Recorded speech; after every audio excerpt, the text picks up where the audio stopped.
안녕하세요. 저는 서울 변두리에서 작은 분식집을 운영하는 50대 여성입니다. 평범한 아줌마인 제가 이렇게 용기 내어 인사드리게 된 건 포기하지 않는 마음이 얼마나 큰 힘을 갖는지 전하고 싶었기 때문이에요. 부디 사연을 함께하는 여러분의 인생에도 저와 같은 기적이 찾아오길 바라는 마음으로 이야기를 시작해 보겠습니다. 저는 얼마 전까지 대학생 아들 민수와 단둘이 살고 있었어요. 남편은 등산하러 간다며 집을 나선 후 돌아오지 않았죠. 경찰에 실종 신고를 하고 백방으로 찾았지만 실패했습니다. 그렇게 사라진 남편을 대신해 홀로 아들을 키우며 살아온 세월이 7년이 넘었네요. 그 긴 세월, 저는 식당 일에 부업까지 하며 아들 학비 대느라 정신없이 살았죠.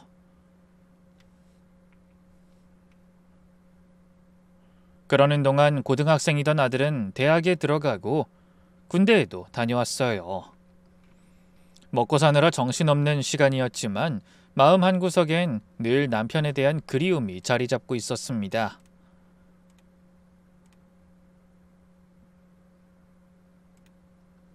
남들은 그만 사망 처리하고 장례 지내 편하게 보내주라는 말도 있었지만 저는 그럴 수 없었어요. 어디선가 반드시 살아있을 거라는 희망을 버릴 수가 없더라고요. 그래서인지 꿈에 나타난 남편의 뒤를 쫓다가 깨어나 우느라 밤잠을 설친 날이 얼마나 많았는지 모릅니다. 그런데 올해 봄, 벚꽃이 막 지고 연두빛 새잎들이 돋아나던 따스한 날에 상상도 못했던 일이 일어났습니다. 그날도 저는 평소처럼 아침 일찍 일어나 분식집 문을 열고 하루 장사를 준비하고 있었어요. 그때 새학기에 복학한 아들 민수가 가게에 딸린 살림집에서 나와 인사했죠. 엄마, 학교 갔다 올게요. 군대까지 다녀와 대학 3학년이 된 아들을 볼 때마다 대견하면서도 한편으론 미안한 마음이 들었습니다. 아버지 없이 자란 아이가 듬직하게 커준 게 얼마나 고마운지 모르겠더라고요. 그래, 수업 잘 듣고 와. 저녁은 집에서 먹니?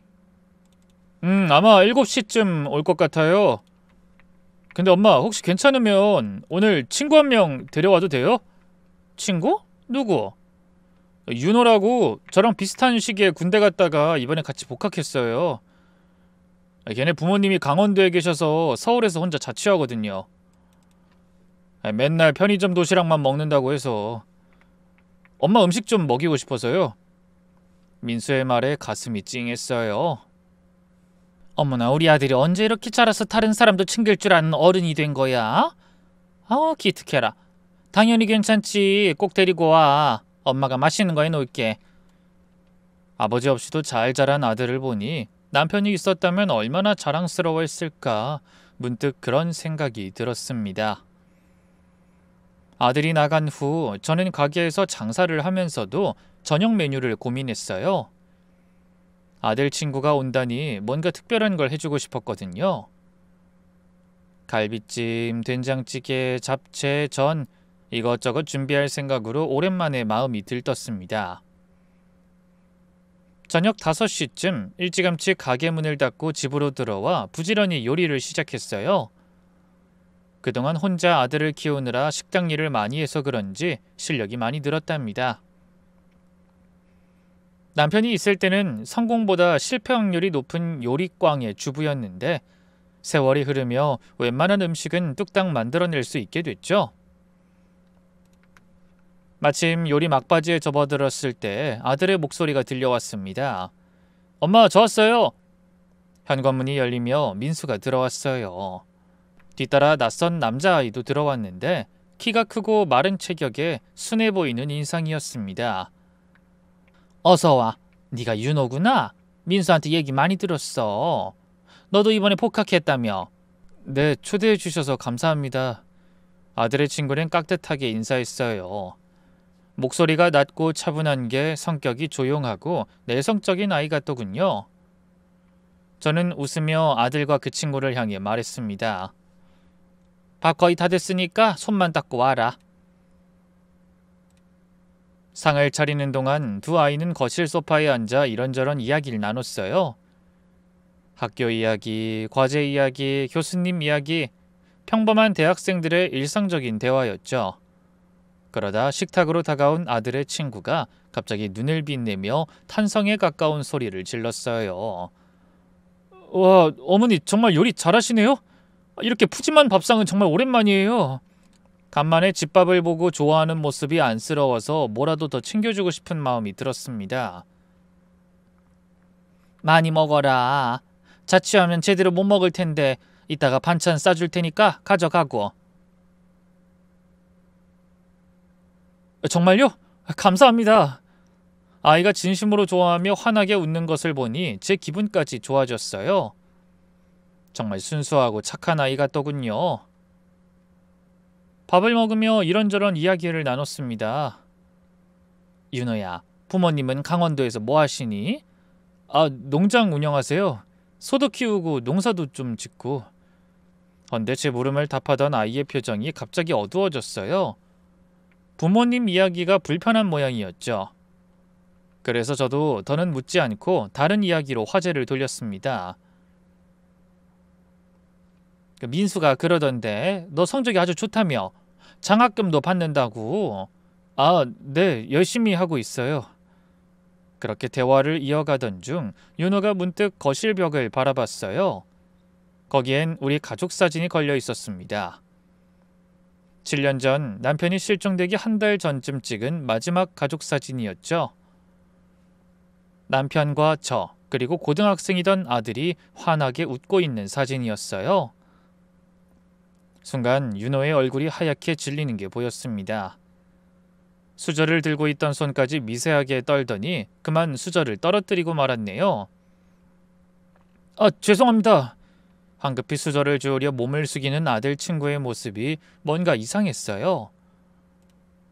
단순히 수저를 떨어뜨린 것 때문에 그렇게까지 당황할 이유는 없었거든요. 제가 보기에는 분명히 가족 사진을 보고 놀란 것 같았어요. 더구나 수저를 줍고 일어난 뒤에도 계속 사진을 훔쳐보는 것 같은 모습을 보였죠. 저는 가능한 한 아무렇지 않은 척 말했습니다. 괜찮아. 떨어뜨릴 수도 있지. 새 수저 줄게. 제가 새 수저를 가지러 싱크대로 가려는 순간 아들의 휴대폰이 울렸습니다. 테이블 위에 놓인 휴대폰 화면에 낯익은 아들 고등학교 동창의 이름이 떴어요. 민수가 반가운 표정으로 전화 받아서 대화를 나눴습니다. 그래? 아마 나한테 그때 적어놓은 게 있을 거야. 잠깐 기다려봐. 대충 대화를 들어보니 고등학교 동창 중에 뒤늦게 군대에 간 친구의 부대 주소를 알려달라는 전화 같았어요. 아들은 수첩에 적어놓은 부대 주소를 찾는다며 전화기를 들고 방으로 들어갔죠. 아들이 방으로 들어간 후 저는 새 수저를 들고 다시 식탁으로 돌아왔습니다. 그런데 윤호가 여전히 불안한 표정으로 멍하게 앉아있는 게 보였어요. 그러더니 저를 보고 뭔가 할 말이 있는 것처럼 망설이는 눈빛이었죠. 그 모습이 이상해서 제가 먼저 물었습니다. 왜 그러니? 뭐 더 필요한 거 있어? 국 좀 더 줄까? 그때였어요. 윤호가 갑자기 저에게 깊이 몸을 숙이더니 민수의 방을 슬쩍 바라봤어요. 그리고 아주 작은 목소리로 귓속말을 건넸죠. 하지만 아들 친구의 그 작은 한마디에 저는 너무 크게 놀라고 말았습니다. 저기 민수 아버지 우리 집에 있어요. 돌아가신 게 아니에요. 순간 귀를 의심했죠. 그 아이가 도대체 무슨 말을 하는 건지 모르겠더라고요. 뭐라고? 민수 아빠가 살아있다고? 우리 집이라니 그게 어디라는 거니? 너무 놀라서 목소리가 떨렸습니다. 다리에도 힘이 풀려 그 자리에 주저앉을 것 같았죠. 그동안 아무리 찾아도 생사조차 알 수 없던 남편이 살아있다니. 그것도 아들 친구의 집에. 믿을 수 없는 일이었어요. 윤호는 불안한 듯 아들의 방문을 바라봤습니다. 민수가 아직 나오지 않는 걸 확인하고는 다시 작은 목소리로 말했죠. 자세한 건 따로 말씀드릴게요. 민수한테는 아직 말하지 마세요. 저는 떨리는 손으로 아이의 팔을 잡았어요. 잠시 꿈을 꾸는 게 아닌가 착각이 들 정도로 당황했던 것 같네요. 오랜 세월 동안 기다린 남편의 소식을 그렇게 생각지 못한 상황에 의외의 인물에게 듣게 될 줄은 전혀 몰랐거든요. 저는 조급한 마음에 더는 기다릴 수가 없었죠. 그래서 아이에게 애원하듯 말했습니다. 화장실로 가자. 저기서 얘기하면 안 들릴 거야. 저는 윤호를 화장실로 끌고 가 문을 닫고 미친 듯이 뛰는 심장을 달래며 물었죠. 도대체 그게 무슨 말이니? 민수 아버지를 봤다는 거니? 정말이야? 네, 저희 아버지가 강원도에서 큰 축산 농장을 운영하시는데요. 거기서 일하는 사람 중에 이 아저씨가 있어요. 사진에서 본 분이랑 똑같이 생겼어요. 언제부터? 정확히는 모르겠지만 제가 군대 가기 전부터니까 한 3, 4년은 넘은 것 같아요. 머릿속이 하얘졌어요. 3, 4년 전이라니. 그럼 그동안 남편이 멀쩡히 살아 있었다는 건데 왜 연락도 없이 집에 오지 않은 건지 도무지 이해되지 않았죠. 그 사람이 정말 우리 민수 아버지가 맞아? 이름은 뭐라고 하디? 이름은 잘 모르겠어요. 다들 그냥 야하고 부르거나 그래서. 근데 정말 이 사진 속 아저씨랑 똑같이 생겼어요. 그 아저씨 처음 봤을 때 이상하게 낯이 익은 것 같다고 생각했는데 오늘 사진 보니까 확실히 알겠어요. 그 아저씨랑 민수가 많이 닮아서 그랬나 봐요. 사실이었어요. 아들은 나이 들어갈수록 제 아빠를 붕어빵처럼 닮아가고 있었거든요. 그 순간 방문 열리는 소리가 들렸어요. 저는 황급히 화장실을 나오며 아무렇지도 않은 척 말했죠. 넌 밥 먹다 무슨 전화를 그렇게 오래 하니? 국 다 식었겠다. 다시 데워줄게. 아, 친구가 뭘 많이 물어봤어요. 근데 윤호는 어디 갔어요? 그때 아들의 친구가 세면대에 물을 틀어놓는 소리가 들렸죠. 아, 화장실에 손 씻으러 갔어. 갈비 양념이 묻어서. 저는 서둘러 대답했어요. 그리고 화장실에서 나오는 윤호에게 다가가 작은 목소리로 말했습니다. 농장 주소 좀 알려줄 수 있니? 윤호가 고개를 끄덕이더니 잠시 후 아들의 눈을 피해 주소 적힌 쪽지를 제 손에 건네주며 속삭였죠. 근데 어머니, 혼자 가시면 위험할 수도 있어요. 저희 아버지가 좀 무서운 분이거든요. 무서운 분? 네, 그냥 조심하셔야 해요. 주말에 제가 같이 갈게요. 그때까지만 기다리세요. 남은 저녁 시간 동안 전 제대로 정신을 차릴 수가 없었어요. 밥을 먹는 둥 마는 둥 대화도 건성으로 했습니다. 머릿속엔 온통 아들의 친구가 알려준 그 농장 생각뿐이었죠. 정말 남편이 거기 있는 걸까? 살아있다면 왜 연락을 안 한 거지? 온갖 의문이 머릿속을 가득 채웠습니다. 저녁을 먹고 차도 한잔한 뒤 9시쯤 되어 윤호가 일어났어요. 어머니 정말 감사했습니다. 오랜만에 따뜻한 집밥 먹어서 너무 좋았어요. 그래, 밥 먹고 싶으면 또 와라, 언제든지. 윤호를 배웅하며 저는 작게 속삭였어요. 고마워, 정말 고마워. 윤호는 알겠다는 듯 고개를 끄덕이더군요. 아들이 친구를 문 밖으로 배웅하고 돌아와서 저를 향해 말했습니다. 엄마, 오늘 고마워요. 윤호가 되게 좋아했어요. 그래, 민수야. 엄마 좀 피곤해서 먼저 들어가 쉴게. 그러세요. 설거지는 제가 할게요. 쉬세요. 저는 방으로 들어가 문을 닫았어요. 그리고 침대에 주저앉아 한참을 울었습니다. 7년 만에 들은 남편 소식과 살아있을지도 모른다는 희망이 심장을 뒤흔들었죠. 그날 밤 당연히 한숨도 못 잤습니다. 시계를 보니 새벽 4시. 아들의 친구는 주말까지 기다렸다가 같이 가보자고 했지만 저는 그럴 수가 없었어요.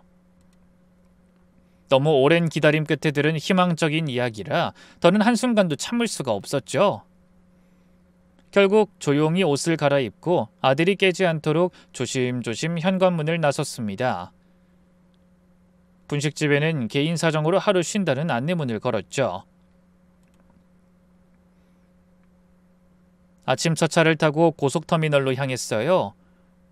거기서 강원도로 가는 버스를 탔습니다. 가는 동안에도 내내 가슴이 두근거렸어요. 정말 남편을 만날 수 있을지. 만약 남편이 거기 있는 게 맞다면 뭘 어떻게 해야 하는 건지 머릿속이 복잡해 한숨만 나왔습니다. 버스에서 내리니 터미널 앞에 택시가 줄을 서 있더군요. 기사님에게 아들 친구가 적어준 주소를 보여주자 아는 척을 했습니다. 아이, 최 사장님네 농장 가시는구나. 거기까지 가려면 꽤 멀어서 3만 원 정도 나올 텐데요. 네, 괜찮아요. 택시는 시골길을 한참 달렸어요.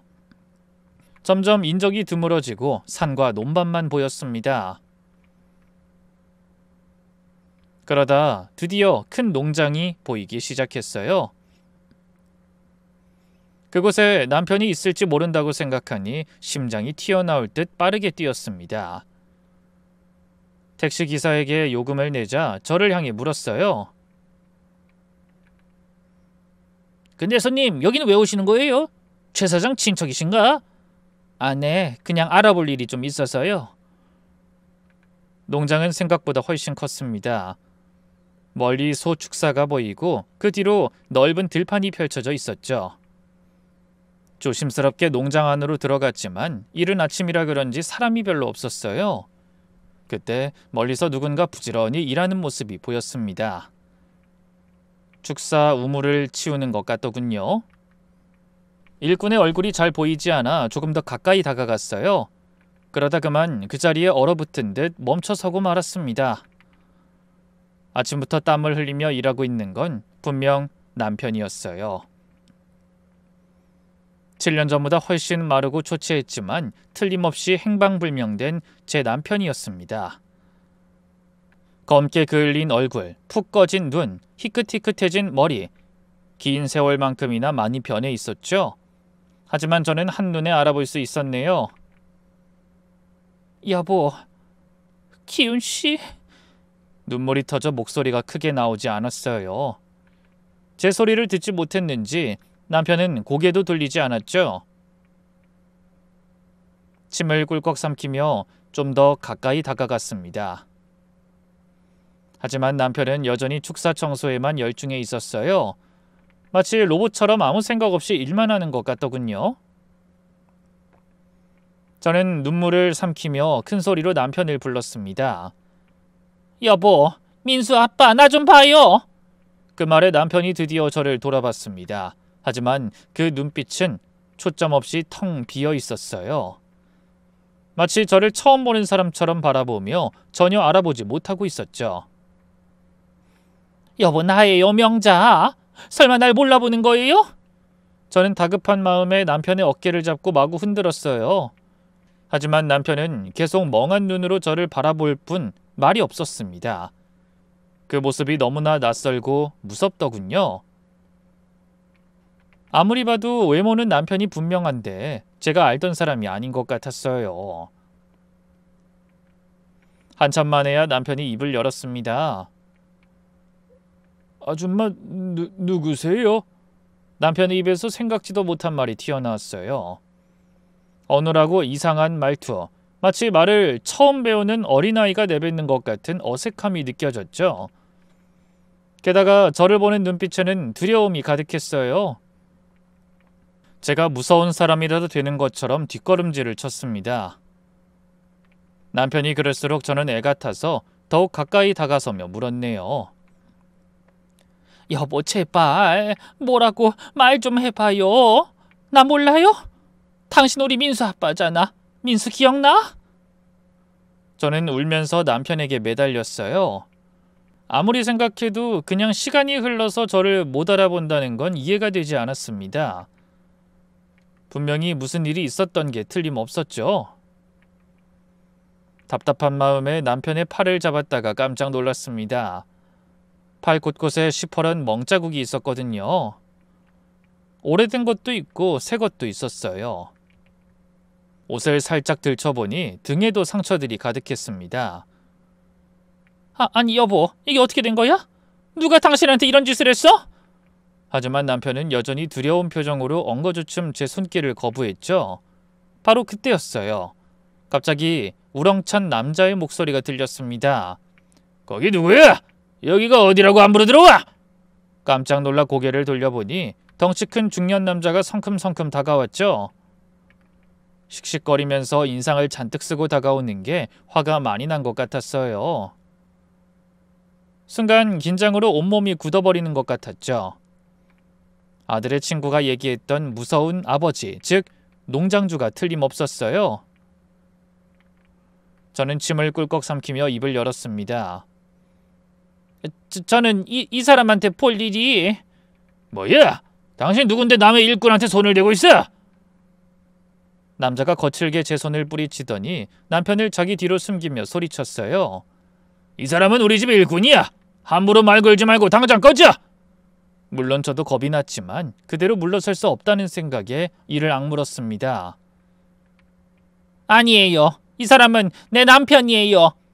오래전에 실종된 내 남편이란 말이에요. 하지만 제 말을 들은 농장주는 조금도 동요하지 않고 콧방귀를 끼며 말했죠. 뭔 헛소리야! 이 사람은 원래 말도 못하고 지능도 좀 떨어지는 사람이야. 오갈 것 없이 불쌍한 사람이라 우리가 걷어준 거라고. 당신 남편일 리가 없어. 말도 안 돼. 지능이 떨어지다니. 저 사람 아주 멀쩡한 사람이라고요. 에이, 안 그래도 바빠 죽겠는데 말 같지도 않은 소리 하지 마. 계속 일하는 거 방해하면 경찰에 신고할 거야. 좋게 말할 때 꺼지라니까. 그러더니 막무가내로 저를 농장 밖으로 밀어내기 시작했어요. 힘이 어찌나 센지 속수무책으로 밀려났습니다. 안 돼요. 저 사람은 제 남편이 맞아요. 기훈씨! 필사적으로 소리쳤지만 남편은 그저 멀뚱멀뚱 서 있을 뿐이었어요. 그러다 농장주가 무서운 눈빛으로 노려보자 기겁하더니 황급히 축사 안으로 들어가 버렸습니다. 남자는 이를 갈며 으름장을 놨어요. 다시 한번 얼씬거렸다간 무단 침입으로 경찰에 신고할 거야. 알아들었으면 당장 꺼져! 쾅! 농장 밖으로 떠밀려 나자 철문이 눈앞에서 닫혔어요. 그제야 왜 아들의 친구가 자기 아버지가 무서운 사람이니 같이 가자고 했는지 알 것 같더군요. 저는 망연자실해서 그 자리에 한참을 서 있었습니다. 그러다가 귀신에 홀린 듯 혼자 중얼거렸어요. 분명히 남편이 맞았는데 왜 나를 못 알아보는 거지? 왜 말을 제대로 못하는 거야? 몸은 또 왜 저렇게 엉망진창이고 상처투성인 거야? 그 앞에서 한참을 서서 발만 동동 구르다가 어쩔 수 없이 집으로 돌아왔습니다. 오는 내내 눈물이 멈추질 않았어요. 버스 안에 다른 사람들이 이상하게 쳐다봤지만 그런 일에 신경 쓸 여유 따위도 없었죠.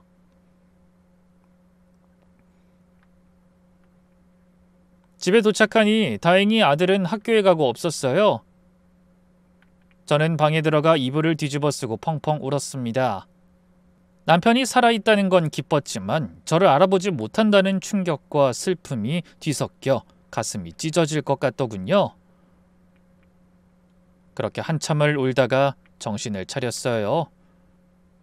계속 울고만 있을 수는 없다는 생각이 들었죠.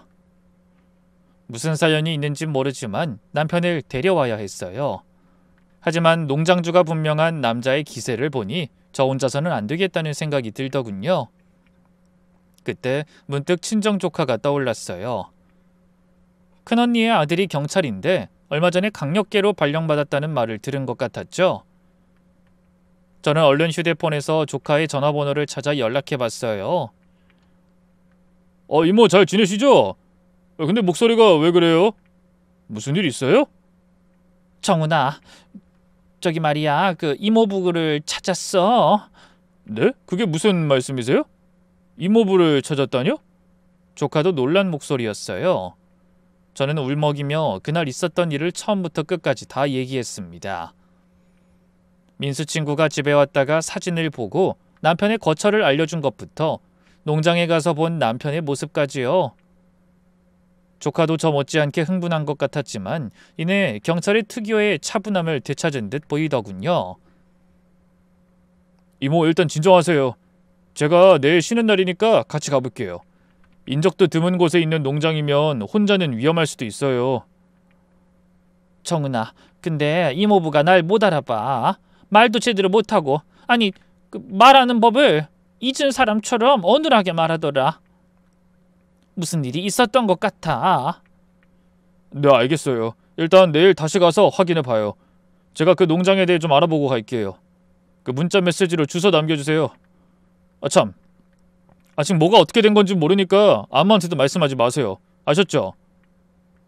저는 알았다고 대답한 뒤 전화를 끊었어요. 아들이 돌아올 시간이 되어가는데 마음이 진정되지 않아 혼났습니다. 잠시 후 집에 돌아온 아들에게 아무 일 없는 척 저녁을 차려줬어요. 조카의 생각도 그렇고 아직 아들에게는 말할 때가 아니라고 생각했죠. 확실하지 않은 상황에서 괜히 아들에게 충격을 주고 싶지 않았거든요. 엄마, 오늘 왜 이렇게 피곤해 보여요? 아까 보니까 오늘 가게도 닫은 것 같은데 무슨 일이 있어요? 응?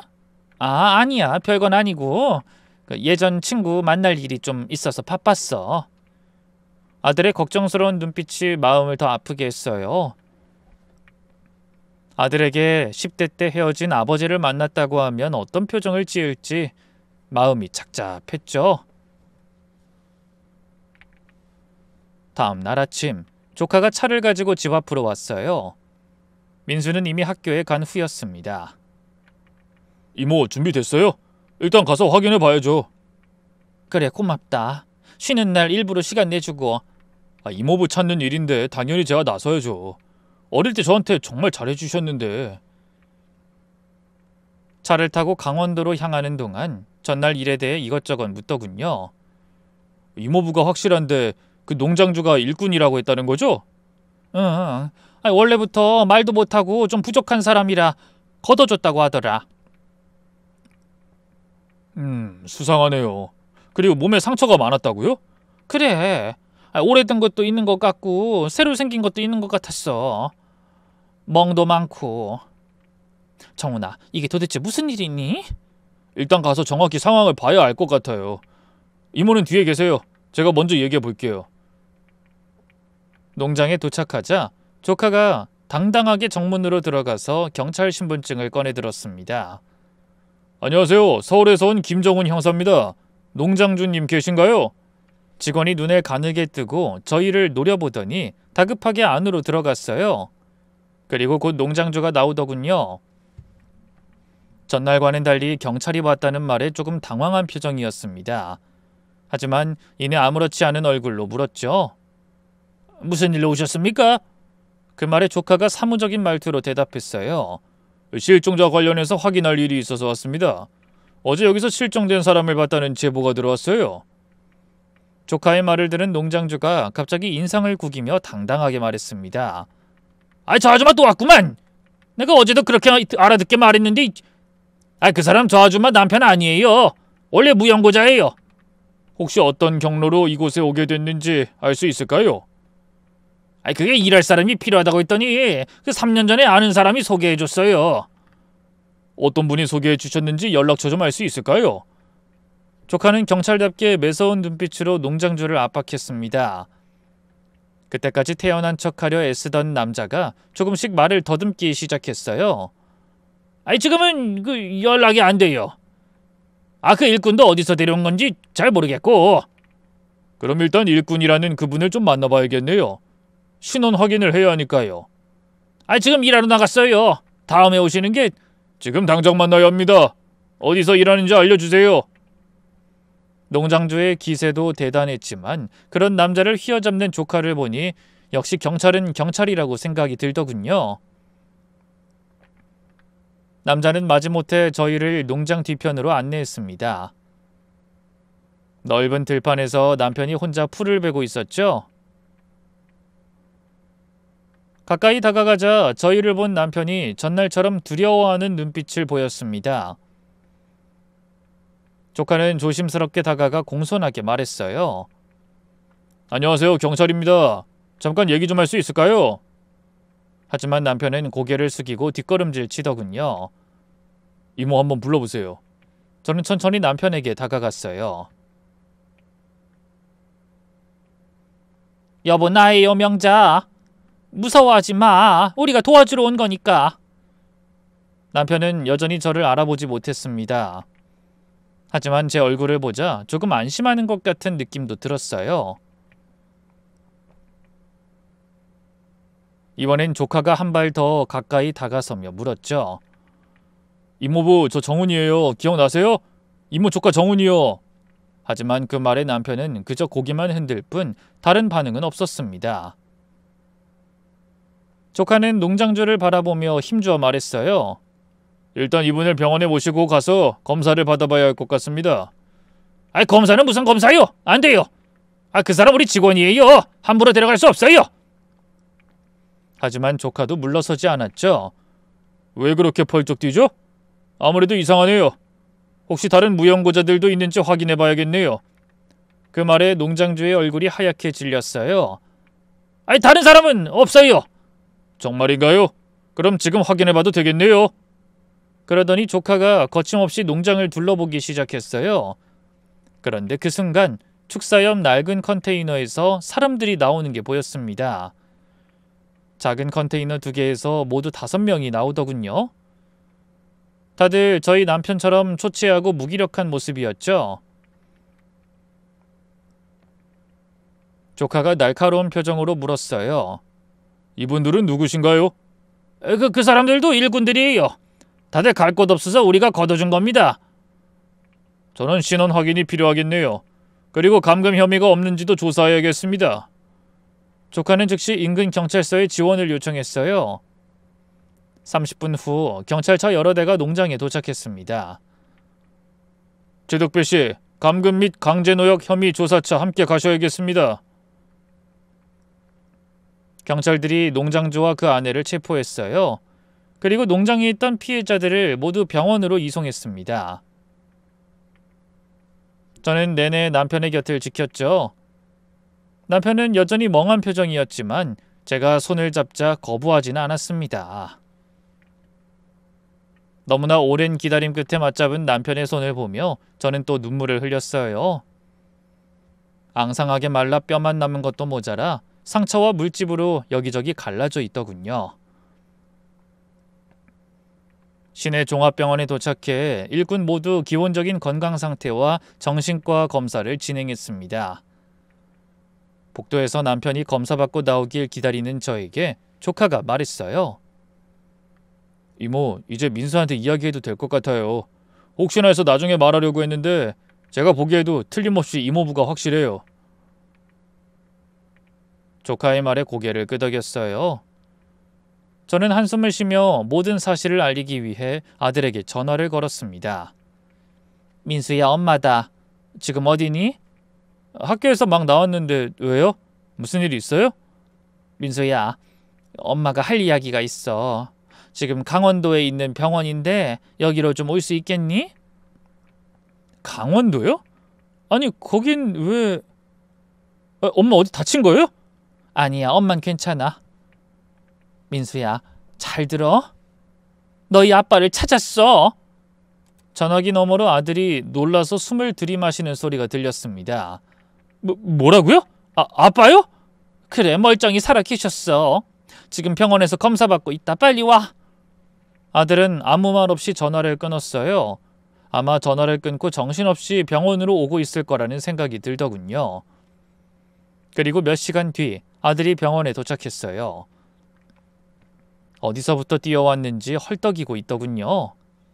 엄마, 아빠 어딨어요? 정말 아빠가 맞아요? 그래, 저기 병실에 계셔. 근데 민수야, 아빠가 엄마를 못 알아봐. 무슨 일이 있었던 것 같아. 아들은 얼굴이 굳어졌지만 굳게 결심한 듯 입술을 깨물며 병실로 들어갔죠. 아빠. 아들이 침대를 향해 조용히 입을 열자 남편이 천천히 고개를 돌렸어요. 그러고는 민수를 물끄러미 바라봤습니다. 아빠, 나 민수, 아빠 아들 기억 안 나?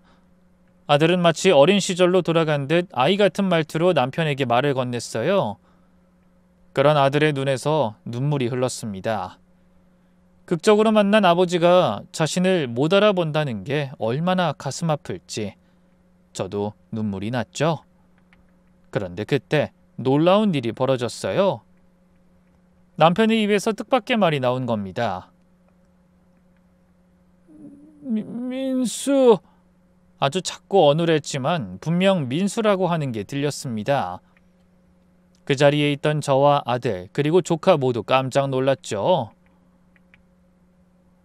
아들은 얼른 다가가 자기 아버지를 붙잡고 눈물 흘리며 물었어요. 맞아, 아빠. 나 알아? 기억하는 거지? 곧이어 남편은 다시 멍한 표정으로 돌아갔지만 아들의 이름을 부르는 그 한마디가 저희에게는 큰 희망을 주었어요. 그래도 남편의 머릿속 어딘가에 아들과 저에 대한 기억이 남아있다는 증거 같았거든요. 저와 아들은 그대로 병원에서 하룻밤을 보냈어요. 조카는 수사 상황을 공유하고 협조하기 위해 인근 경찰서로 갔죠. 남편은 아주 오랜 기간 편하게 잠들지 못했던 것처럼 계속 잠을 잤어요. 저와 아들은 병실 보초 침대에서 쪽잠을 잤습니다. 그런데 새벽녘 남편이 잠꼬대를 하기 시작했죠. 아파, 때리지 마. 일할게. 가슴이 찢어질 것 같았습니다. 도대체 그동안 얼마나 맞으며 살았던 걸까요? 저는 남편의 손을 꼭 잡고 속삭였어요. 괜찮아, 여보. 이제 안전해. 아무도 때리지 않아. 다음 날 아침 의사 선생님이 검사 결과를 가지고 왔어요. 환자분이 심한 외상후 스트레스 장애와 기억상실증을 겪고 계십니다. 머리에 큰 충격을 받은 흔적이 있는데 오래된 상처예요. 아마 그때 기억을 잃으신 것 같습니다. 그럼 기억이 돌아올 수 있나요? 시간이 걸리겠지만 불가능한 건 아닙니다. 꾸준한 치료와 가족들의 도움이 필요해요. 그리고 의사 선생님이 잠시 말을 멈췄어요. 장기간 영양실조와 육체적 학대를 받은 흔적이 많습니다. 갈비뼈 골절 흔적과 구타로 인한 상처 자국도 선명해요. 최소 3, 4년은 이런 학대를 받으신 것 같습니다. 아들이 주먹을 꽉 쥐었어요. 저도 분노가 치밀어 올랐습니다.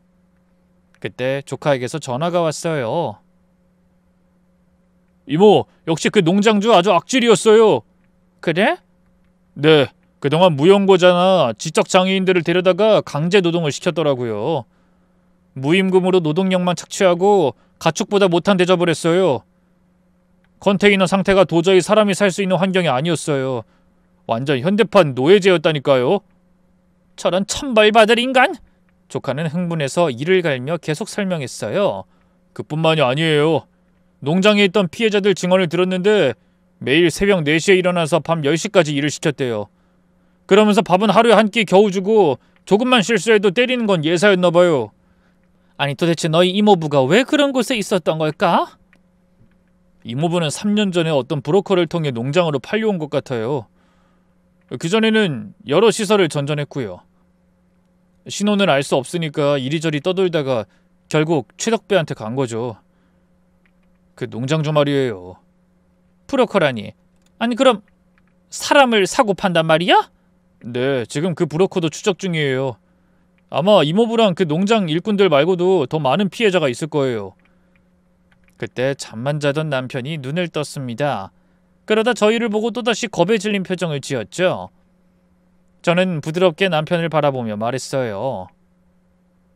괜찮아요, 여보. 여긴 병원이에요. 안전해요. 하지만 남편은 여전히 두려운 듯 이불을 머리까지 뒤집어 쓰더군요. 마치 숨고 싶어하는 아이처럼 보였어요. 그 모습에 아들이 눈물을 삼키며 남편을 달래듯이 말했죠. 아빠, 무서워하지 말아요. 우린 가족이야. 하지만 남편은 반응이 없었어요. 그렇게 며칠이 지났습니다. 남편은 조금씩 안정을 찾아갔지만 여전히 저와 아들을 기억하지 못했어요. 그래도 며칠 함께 지내다 보니 무서워하지 않고 밥은 잘 먹게 됐죠. 병원 복도를 산책할 때는 저와 손도 잡아줬습니다.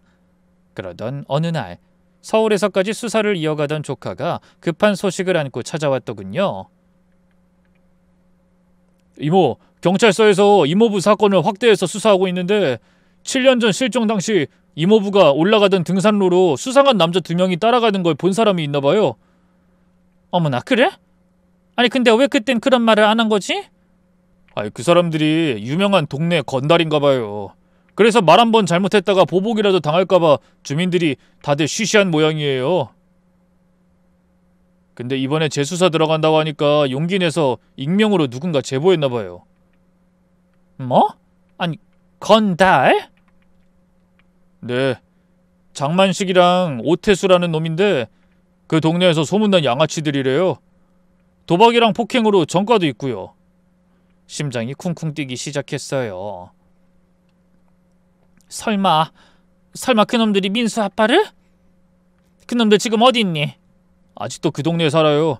근데 시간이 너무 오래 지났고 이모부를 뒤따라간 정황 외에는 뭐가 없어서 더 수사를 진행 못하는 것 같아요.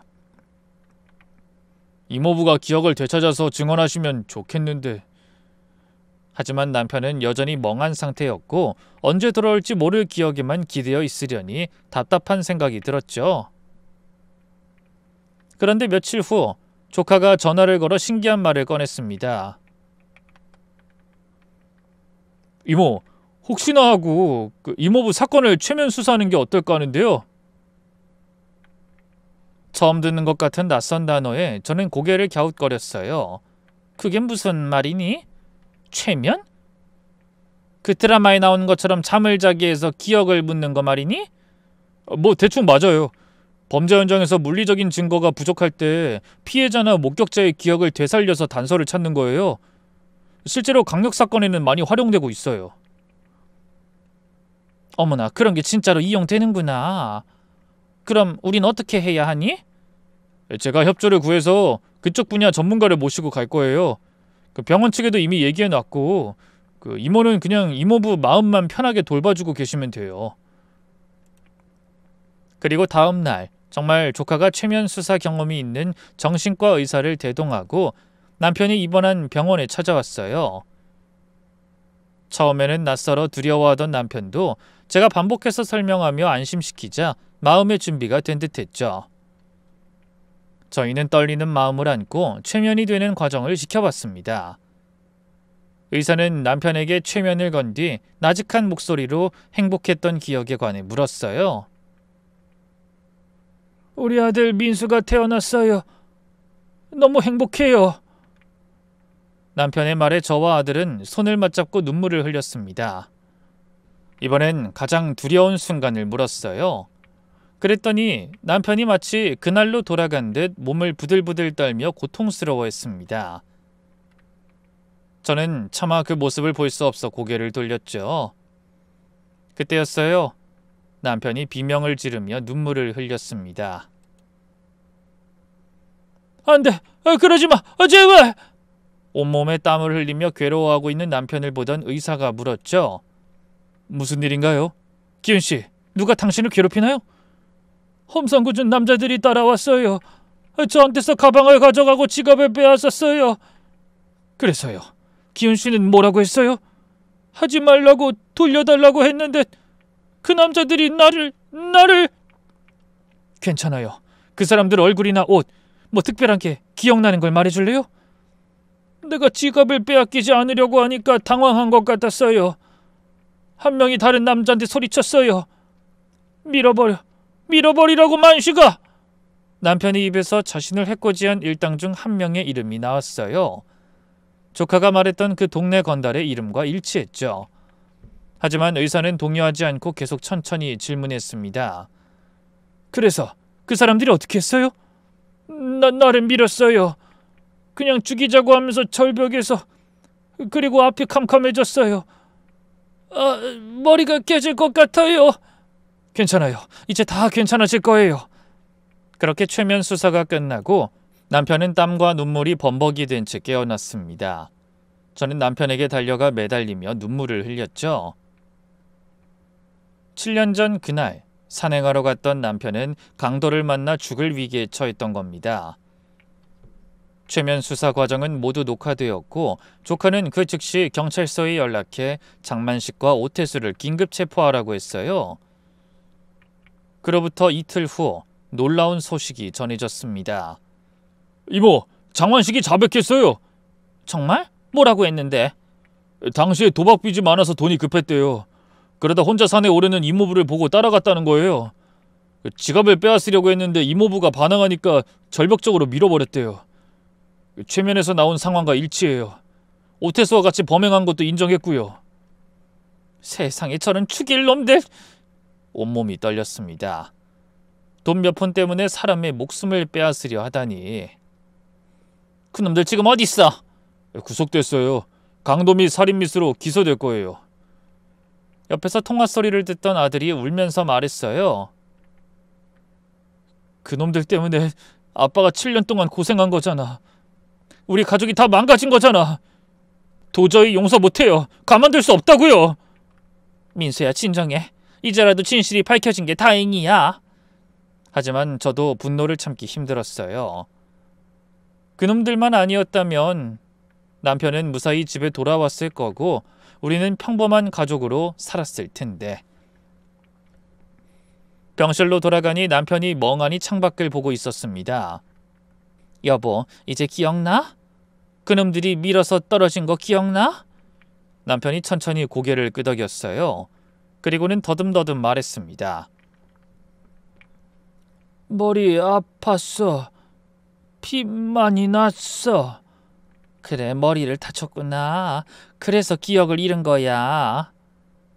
남편이 조금씩 그날의 기억을 되살리고 있었어요. 비록 완전하진 않지만 파편처럼 떠오르는 기억들을 말하기 시작했습니다.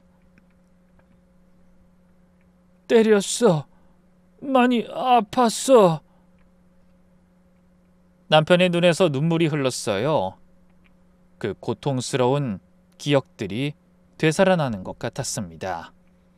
이제 괜찮아. 다 끝났어. 나쁜 사람들은 다 잡혔어.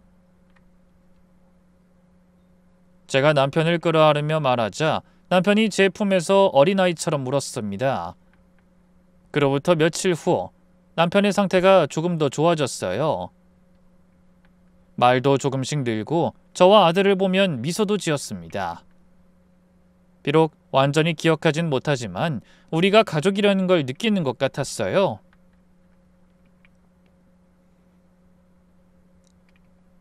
하루는 의사 선생님이 이런 말씀을 하셨죠. 많이 좋아지셨습니다. 시간이 걸리겠지만 조금씩 회복되고 있으니 희망을 가지세요. 완전히 회복될 수 있을까요? 가족들의 사랑과 지지가 있다면 가능합니다. 인내심을 가지고 기다려주세요. 그날 오후 병원에 뜻밖의 손님이 찾아왔습니다. 저희 집에 밥을 먹으러 왔던 아들의 친구였죠. 남편에 대한 죄책감 때문인지 얼굴이 많이 수척해 보였습니다. 어머니, 정말 죄송해요. 저희 아버지가 한 일 절대 용서받을 수 없는 일이죠. 뭐라고 드릴 말씀이 없어요. 윤호가 제 앞에 무릎을 꿇었습니다. 저는 황급히 달려가 아이를 일으켜 세웠어요. 윤호야, 그건 네 잘못이 아니야. 오히려 네가 알려줘서 남편을 찾을 수 있었잖아. 고마워. 아버지가 나쁜 일하는 걸 저도 어렴풋이 알고 있었어요. 하지만 신고할 용기는 없었어요. 그래서 서울에 올라와 본가하고는 연 끊다시피 지내며 애써 외면했죠. 제가 어리석고 못난 인간이었어요. 눈에 안 보인다고 없는 일이 되는 게 아닌데. 죄송합니다. 정말 죄송합니다. 저는 눈물을 뚝뚝 흘리는 아이의 어깨를 두드리며 말했죠. 괜찮아.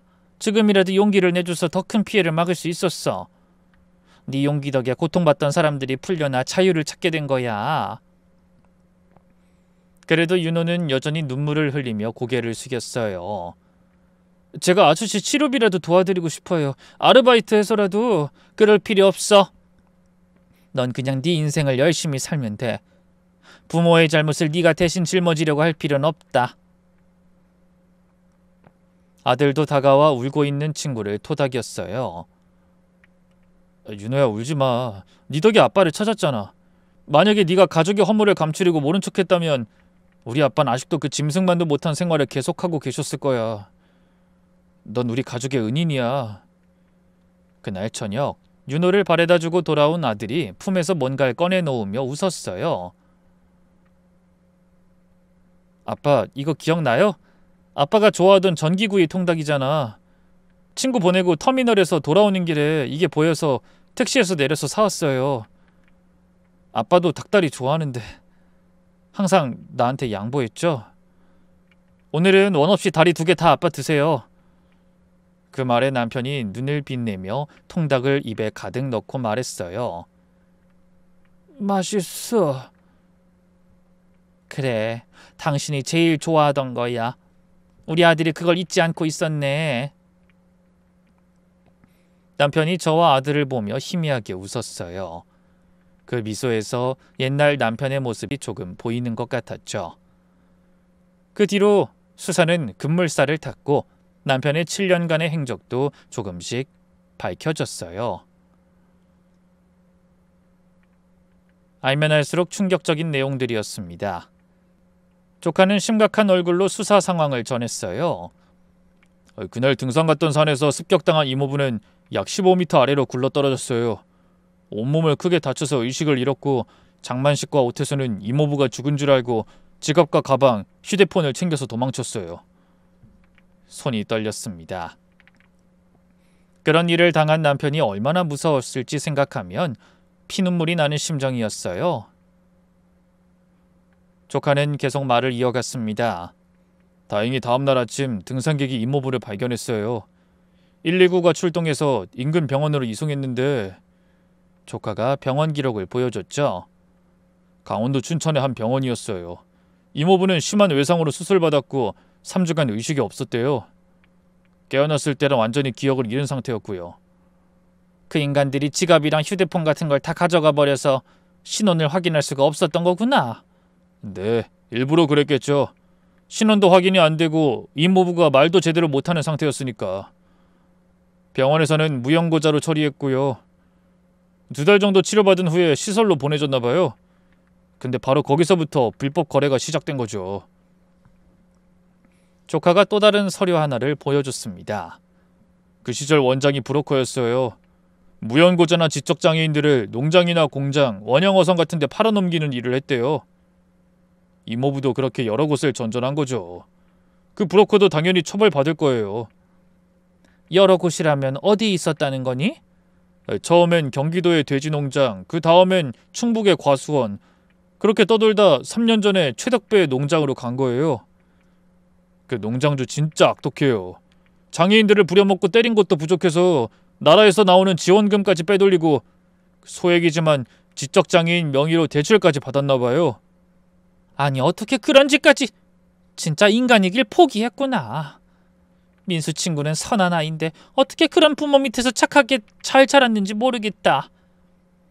그 아이는 자기 부모 죄 때문에 괴로워하면서 학교도 그만두고 해외 오지로 봉사활동 다니는 단체에 들어갔다던데. 저는 씁쓸한 마음에 한숨을 쉬었습니다. 조카도 어두운 얼굴로 말을 이어갔어요. 안타깝네요. 이 사건은 단순한 감금 폭행 사건이 아니에요. 조직적인 인신매매, 강제 노역, 사기, 수많은 혐의가 적용되는 일이라 농장주도 최소 7년 이상의 중형을 받을 거예요. 윤호라는 그 민수 친구가 참 괴로울 것 같네요. 부모도 골라서 태어날 수 있다면 좋을 텐데. 창만식과 오태수는 강도 및 살인미수죠. 이것도 최소 12년 이상이에요. 남편과 피해자들이 겪었을 고통에 비하면 그런 처벌도 너무 가벼워 보였어요. 얼마 후 법원의 판결이 내려졌습니다. 결과는 조카가 말해준 그대로였어요. 선량한 사람들을 철저하게 짓밟고 괴롭힌 악인들이 그에 합당한 벌을 받게 된 거죠. 쇠고랑을 차고 끌려가는 죄인들을 지켜보며 저희 가족은 손을 맞잡고 눈물을 펑펑 흘렸습니다. 비록 지난 세월을 보상받을 순 없지만 억울한 마음이라도 좀 위로받는 것 같아 속이 후련했죠. 그로부터 몇 달이 지났습니다. 남편의 상태는 많이 좋아졌어요. 물론 7년간의 공백을 완전히 메울 수는 없겠지만 건강을 되찾은 남편과 새로운 추억을 만들어가기로 했죠. 공판이 있고 몇 달 뒤 가만히 창밖을 바라보던 남편이 이런 말을 했습니다. 명자야, 나 이제 일 좀 하고 싶어. 무슨 일? 예전처럼 목공예. 손으로 만드는 거 좋아했잖아. 남편은 실종 전에 가구 공장에서 일했었어요. 손재주가 좋아서 나무로 여러 가지를 만들곤 했죠. 좋아. 작은 공방이라도 차려볼까? 내가 할 수 있을까? 당연하지. 당신은 얼마든지 할 수 있어. 나랑 민수가 응원할게. 그래서 남편은 제가 그동안 모아놓은 돈으로 작은 공방을 차렸습니다. 처음엔 손이 떨려서 제대로 되지 않았지만 시간이 지나면서 점점 나아졌어요. 사실 돈을 벌려는 것보다 남편이 무언가 의미 있는 일을 했으면 하는 마음에서 응원한 거죠. 좋아하던 일을 하면 힘들었던 과거를 잊고 마음을 잡기 쉬울 것 같았거든요.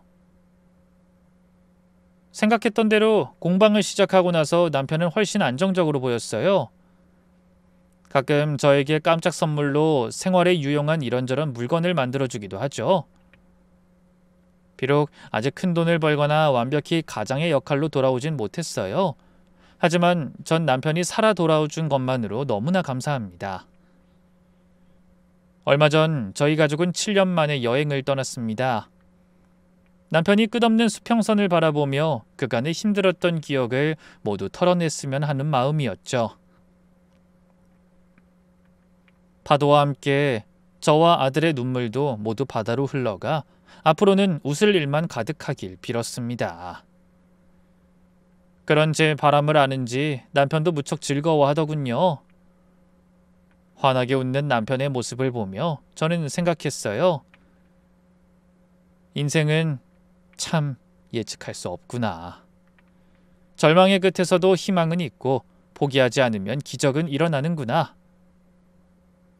저는 여전히 작은 분식집을 운영하며 남편과 함께 새로운 추억을 만들어가고 있습니다. 제가 장사하는 동안 남편은 공방에서 가구를 만들고 저녁에는 함께 산책을 하죠. 주말에는 아들이 안내하는 곳으로 드라이브도 가고 맛있는 음식도 먹으러 갑니다.